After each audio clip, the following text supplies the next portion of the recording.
कधी विचार केलाय का की सुपरमार्केटमध्ये जमिनीवर लोळून रडणारं, हट्ट करणारं एखादं 2 वर्षाचं मूल 20 वर्षानंतर एका मोठ्या कंपनीत स्वतःच्या पगारासाठी अत्यंत शांतपणे आणि हुशारीने वाटाघाटी कसं काय करतं? हो ना. हा बदल खूपच रंजक असतो. अगदी.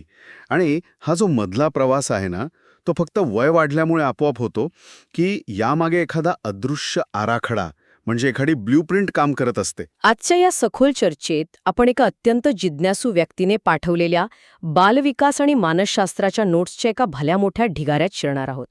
आपण हे समजून घेणार आहोत की माणूस नक्की कसा घडतो. हां, खरोखरच एक खजिना आहे. कारण कसं आहे, आपण शारीरिक वाढ डोळ्यांनी पाहू शकतो, मुलाची उंची वाढते हे आपल्याला दिसतं.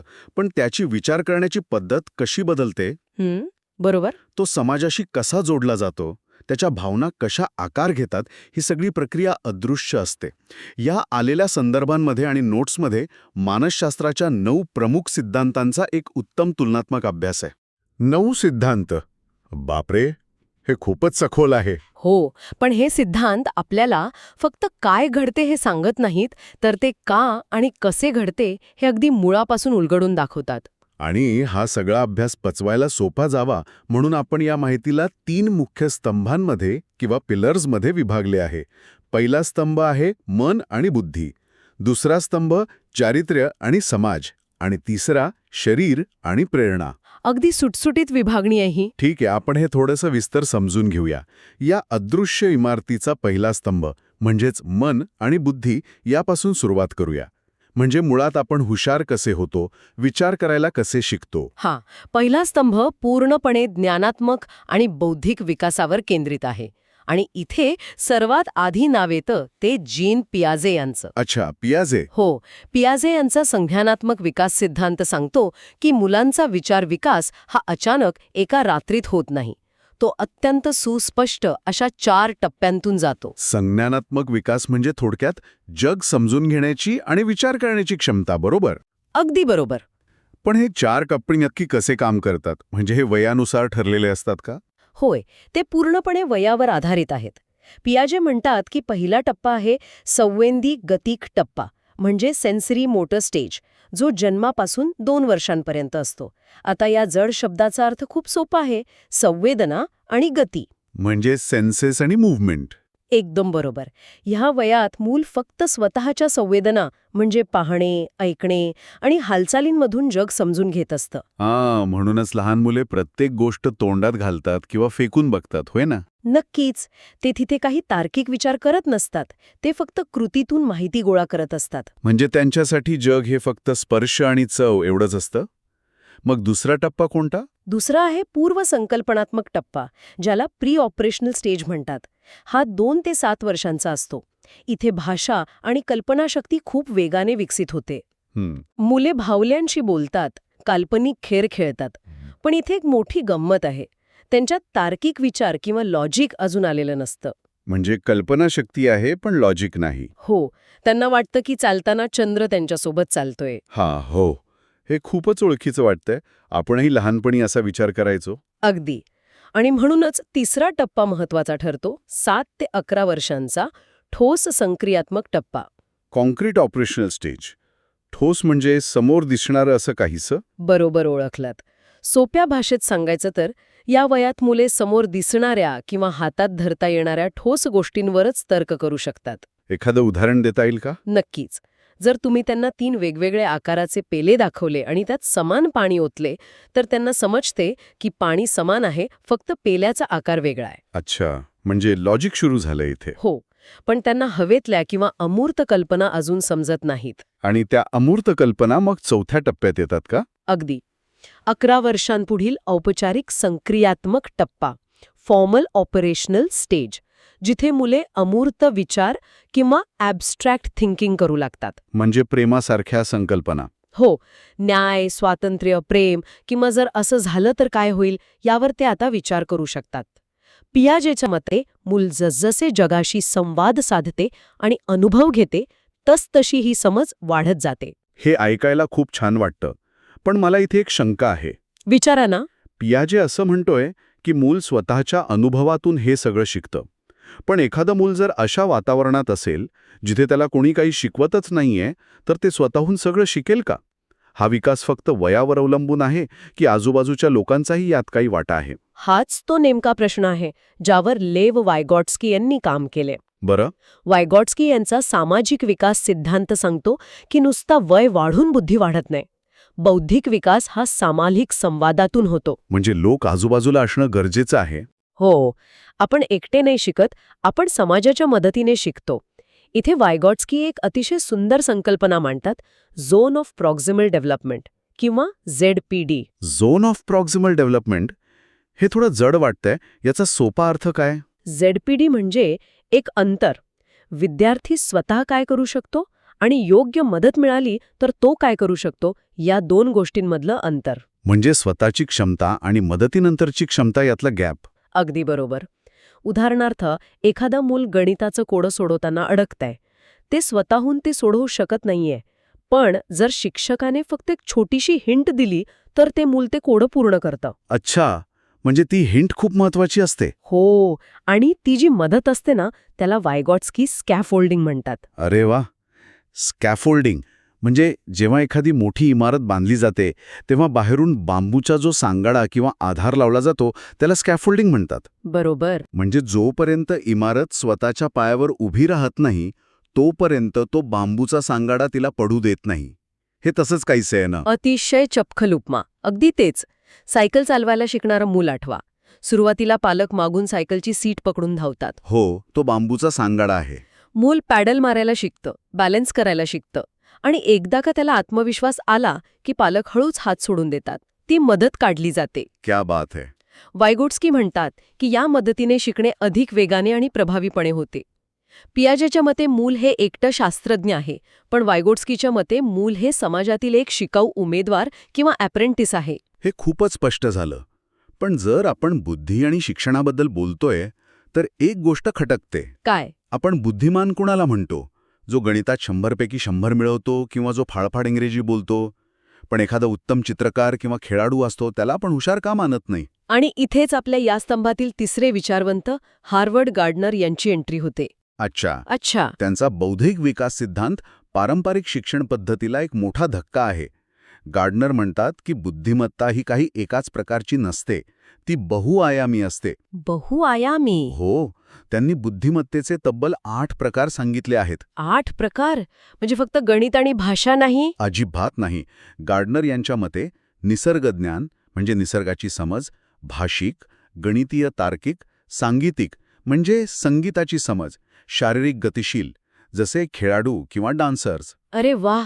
दृश्यात्मक अवकाशीय म्हणजे चित्रकार किंवा आर्किटेक्ट, आंतरवैयक्तिक म्हणजे इतरांना समजून घेण्याची क्षमता, आणि अंतवैयक्तिक म्हणजे स्वतःला समजून घेण्याची क्षमता. म्हणजे आपण सचिन तेंडुलकरचं उदाहरण घेतलं तर तो गणितात कदाचित मागे असेल, पण त्याची शारीरिक गतिशील बुद्धिमत्ता जगातील सर्वोच्च पातळीवरची होते. एकदम योग्य उदाहरण. गार्डनर म्हणतात की शिक्षकांनी मुलांमधील हा वेगळेपणा ओळखला पाहिजे. इथेच हा विषय खऱ्या अर्थाने रंजक होतो. जर आपण या तिन्ही सिद्धांतांकडे एकत्रित पाहिलं तर मला एक चित्र डोळ्यासमोर दिसतंय. कोणतं चित्र? पियाजेचा सिद्धांत म्हणजे जणू एक पायऱ्यांचा जिना आहे जो प्रत्येकाला स्वतःच्या गतीने आणि टप्प्याटप्प्याने चढावा लागतो. पण वायगॉट्स्की म्हणतो की जर एखाद्या मित्राने किंवा शिक्षकाने हात दिला म्हणजे स्कॅफोल्डिंग केले तर आपण तोच जिना अडखळत न चढता अधिक वेगाने चढू शकतो. अगदी बरोबर. आणि गार्डनर म्हणतो की अहो फक्त एकच जिना अस्तित्वात नाहीये, तर 8 वेगवेगळ्या प्रकारचे जिने आहेत. कुणाला गणिताचा जिना सोपा जाईल तर कुणाला संगीताचा. हे अगदी अचूक वर्णन आहे.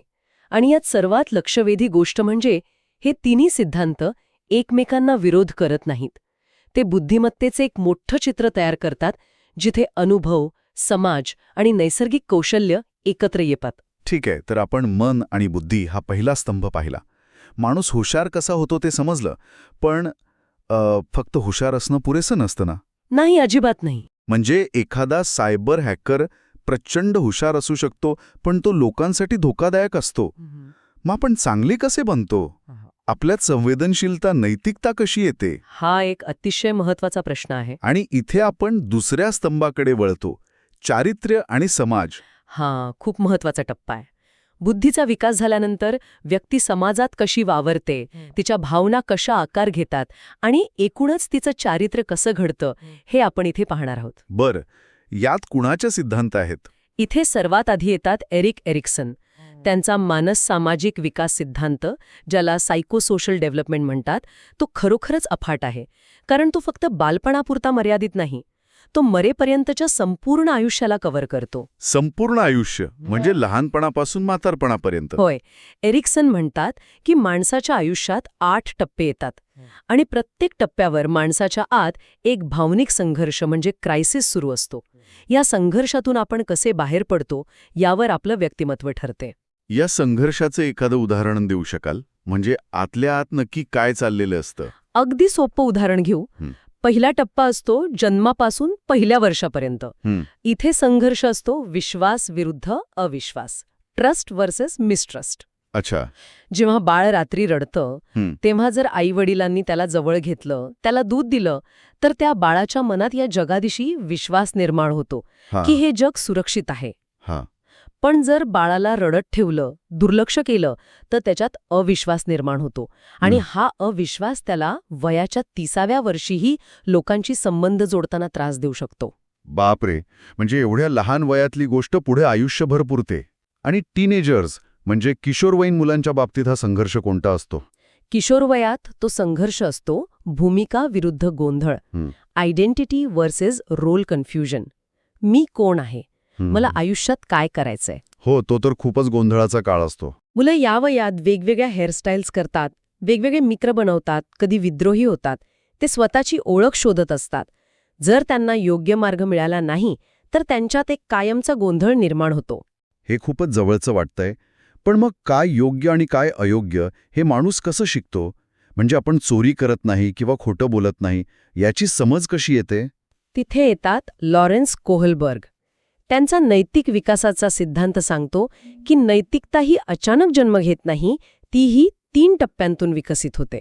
कोणते 3 टप्पे? पहिला टप्पा आहे पूर्वपरंपरागत, प्री कन्व्हेन्शनल.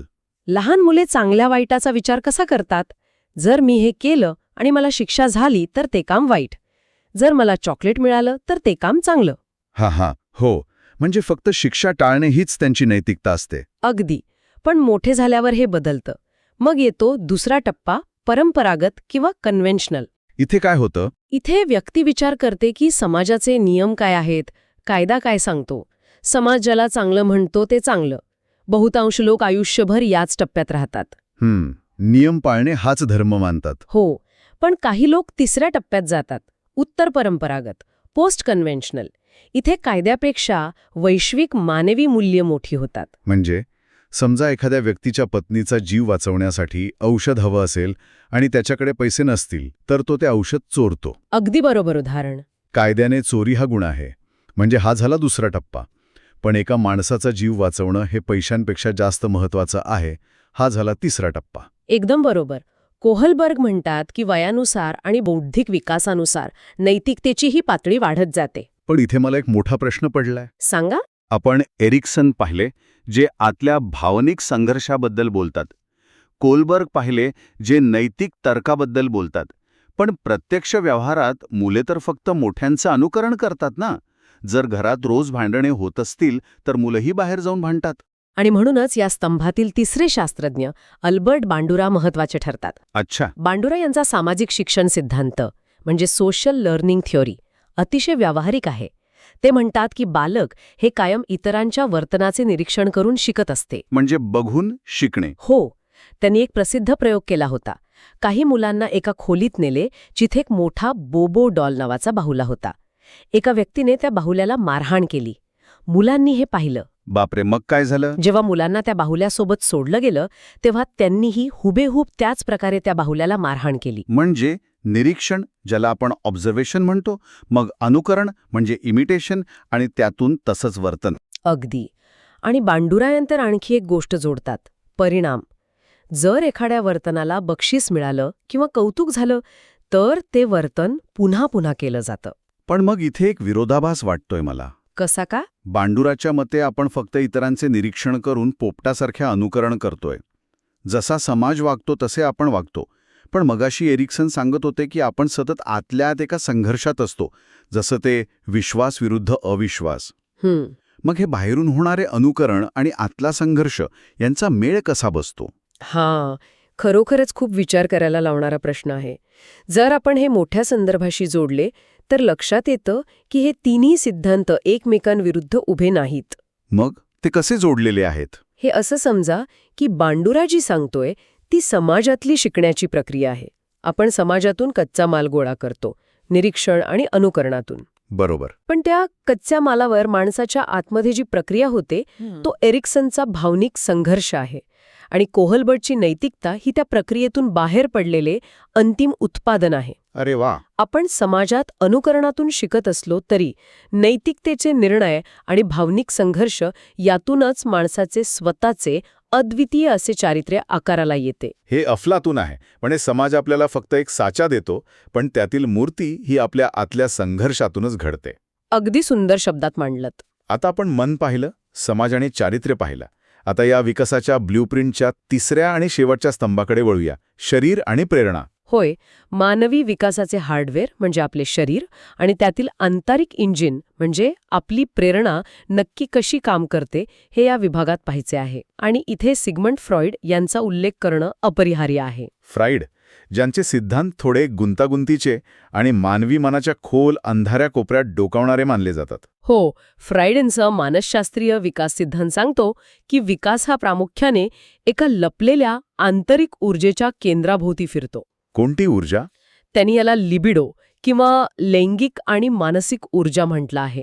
त्यांनी विकासाचे 5 टप्पे सांगितले आहेत. ओरल म्हणजे 0 ते 1 वर्ष, अनल 1 ते 3 वर्ष, फॅलिक 3 ते 6 वर्ष, लॅटेन्सी किंवा सुप्तावस्था 6 ते 12 वर्ष आणि जनन टप्पा 12 वर्षांपुढे. पण हे ऐकायला खूप तांत्रिक वाटतंय. याचा आपल्या वागण्यावर प्रत्यक्ष काय परिणाम होतो? फ्राइड यामागचं कारण स्पष्ट करतात. ते म्हणतात की ह्या प्रत्येक वयाच्या टप्प्यात एक वेगळी शारीरिक गरज असते. समजा पहिल्या ओरल टप्प्यात म्हणजे पहिल्या वर्षात बाळाला आईचं दूध पिण्याचं किंवा वस्तू तोंडात घालण्याचं समाधान मिळालं नाही तर फ्राइडच्या मते त्या व्यक्तीची मानसिक ऊर्जा तिथेच अडकून पडते. अडकून पडते? हो, त्याला फिक्सेशन म्हणतात. आणि मग अशी व्यक्ती जेव्हा 30 वर्षांची होते तेव्हा तणाव आल्यावर ती नखे कुरतडते किंवा सतत सिगारेट ओढते. पण या स्तंभात काहीतरी असं आहे का जे थेट शरीराच्या वाढीशी जोडलेलं आहे? नक्कीच. आणि त्यासाठी अर्नॉल्ड गिझेल यांचा वैकासिक परिपक्वन सिद्धांत म्हणजे मॅच्युरेशन थिअरी पाहणं गरजेचं आहे. हा सिद्धांत एकदम सरळ आहे. काय सांगतो हा सिद्धांत? गिझेल म्हणतात की मुलाचा विकास हा त्याच्या आतील जैविक घड्याळानुसार म्हणजे बायोलॉजिकल क्लॉकनुसार होतो. म्हणजे तुम्ही एका 8 महिन्याच्या बाळाला कितीही चालण्याची ट्रेनिंग दिली तरी ते चालणार नाही. जेव्हा त्याची स्नायूंची परिपक्वता येईल, साधारण 12 ते 14 महिन्यात, तेव्हाच तेच चालेल. म्हणजे हा सर्व खेळ वेळेचा आहे. होय, पण या जैविक घड्याळाला समाजाशी जोडण्याचं काम हेर्मिघस्ट यांची वैकासिक कार्य उपपत्ती करते. हेर्विगस्ट काय म्हणतात? हेर्विगस्ट म्हणतात की विकासाची कार्ये केवळ शरीरावर अवलंबून नसतात. त्याची 3 उगमस्थाने आहेत. पहिले शारीरिक परिपक्वन म्हणजे शरीर तयार असणे, दुसरे सामाजिक आणि सांस्कृतिक दडपण म्हणजे समाजाच्या अपेक्षा, आणि तिसरे व्यक्तिगत मूल्य किंवा अनुभव. मला इथे एक उपमा द्यायला नक्की आवडेल. हो, सांगा ना. गिझेलचा सिद्धांत एखाद्या ओव्हनच्या टायमरसारखा वाटतो. वेळ पूर्ण झाली की परिपक्वता येते, जसा 30 मिनिटांनी केक बेक होतोच. बरोबर. पण हेर्विगस सांगतो की फक्त टायमर पुरेसा नाहीये. आजूबाजूच्या संस्कृतीचं दडपण आणि आपल्या स्वतःचे अनुभव हे त्या केकमध्ये मसाले किंवा फ्लेवर्स मिसळतात. एकदम अचूक. म्हणजे शरीर 18 वर्षांचे झाले, टायमर वाजला की समाज अपेक्षा करतो की आता तू कॉलेजला जा किंवा कमवायला लाग. हे झालं सांस्कृतिक दडपण. होय. आणि फ्रॉइड या सगळ्यामागे खोल लपलेली मानसिक ऊर्जा असल्याचे सुचवतो. जणू काही त्या ओव्हनला चालवणारी ती अदृश्य वीज आहे. ही अतिशय चपखल आणि सुंदर उपमा आहे. शारीरिक वाढ कधीच एकाकी काम करत नाही. जैविक घड्याळ समाजाच्या अपेक्षांशी आणि आतल्या ऊर्जेशी सतत संवाद साधत असते. हे या तिसऱ्या स्तंभावरून एकदम स्पष्ट होते. तर जर आपण या संपूर्ण आराखड्यावर किंवा ब्ल्यूप्रिंटवर नजर टाकली तर एक गोष्ट स्पष्ट होते की मानवी विकास हा एखाद्या सरळ रेषेत होत नाही. अजिबात नाही. तो मन, समाज आणि शरीर या 3 स्तंभावर उभा असलेला एक अत्यंत गुंतागुंतीचा पण सुंदर आराखडा आहे. नक्कीच. पियाजेचे टप्पे असोत, वायगॉट्स्कीची समाजाची मदत असो, एरिक्सनचा आयुष्यभर चालणारा भावनिक संघर्ष असो, हे 9 सिद्धांत एकमेकांशी स्पर्धा करत नाहीत. ते एकाच मोठ्या कोड्याचे वेगवेगळे भाग आहेत.